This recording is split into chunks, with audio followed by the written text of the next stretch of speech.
মই আকৌ পিঠা খাই বৰ ভাল পাওঁ দেই। অবতৰত পিঠা খাব মন গ'ল, সেয়ে পিঠাগুড়ি খুন্দি কালিয়ে তিয়াই থৈছিলোঁ আৰু আজি এয়া ভাজিছোঁ। মানে এইটো তেল পিঠাটো খাই বহুত বেছি ভাল লাগে, কিন্তু বনাবলৈ ইমান ভালকৈ নাজানো। তথাপি ট্ৰাই এটা কৰিলোঁ আৰু। এয়া চাওকচোন, কেৰাহীখন দেখি নাহাঁহিব আকৌ দেই। এই কেৰাহীখন যিমান ধুলেও এনেকুৱাই হৈ থাকে এবাৰ তেলত দিয়াৰ পিছতে।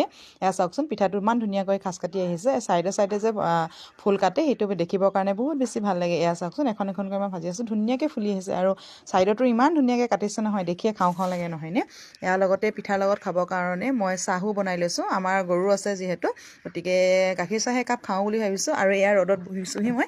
এইখিনিয়ে পিঠা ওলালে, পিঠা যিহেতু কমকৈ হৈছিলে, জাষ্ট মই এনেই অকণমান বনাইছিলোঁ আৰু। এয়া ইমান ধুনীয়াকৈ ফুলিছে নহয়। লগতে মই একাপ গাখীৰ চাহ লৈছোঁ, একাপ মানে আৰু এগিলাছে আৰু। আপোনালোকে ভিডিঅ'টো চাই কেনে পালে জনাব দেই। আৰু কোনে কোনে এই পিঠাটো খাই ভাল পায় কমেণ্ট কৰিব, লগতে মোৰ পেজটো ফ'ল' কৰি দিব বুলি আশা ৰাখিলোঁ। পুনৰ অন্য এটা ভিডিঅ'ত লগ পাম, তেতিয়ালৈকে আপোনালোক সকলো ভালে থাকক, বাই।